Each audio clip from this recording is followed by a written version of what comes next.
According to the Centers for Disease Control, in the year 2000, measles was declared eliminated from the United States. Now, here in Texas, there was only one case each year from 2015 to 2017.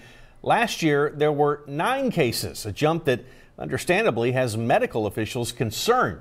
Here's Sunrise reporter Roland Rodriguez with more.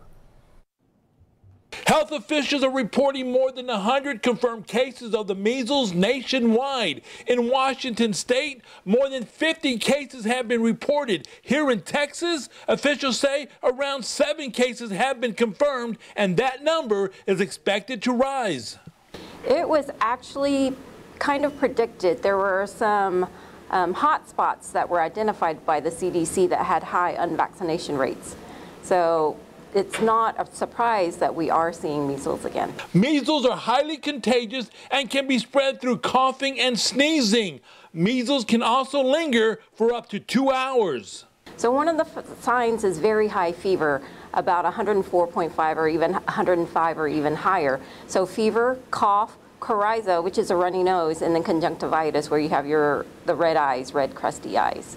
So the rash is a very telltale sign is you start to have these flat rash that starts on the forehead, and then it starts to slowly spread down the face, down towards the neck, to your trunk, and down to your lower legs. You'll even find the rash on your palms of your hands and the soles of your feet. Measles was eliminated in the United States back in the year of 2000, so we should have 0 cases of measles in Texas. But instead, we're seeing these numbers grow every year. So infants and children under 5 and adults over 20 are most at risk, especially if you're unvaccinated. So 1 out of every 1,000 people can start to come down with the bacterial infection of the lungs called pneumonia.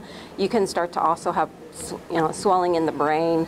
There is a rare complication. We don't see it very much in the United States, but approximately 7 to 10 years after contracting the measles, you can feel fine, but then all of a sudden start to have this sclerosing panencephalitis.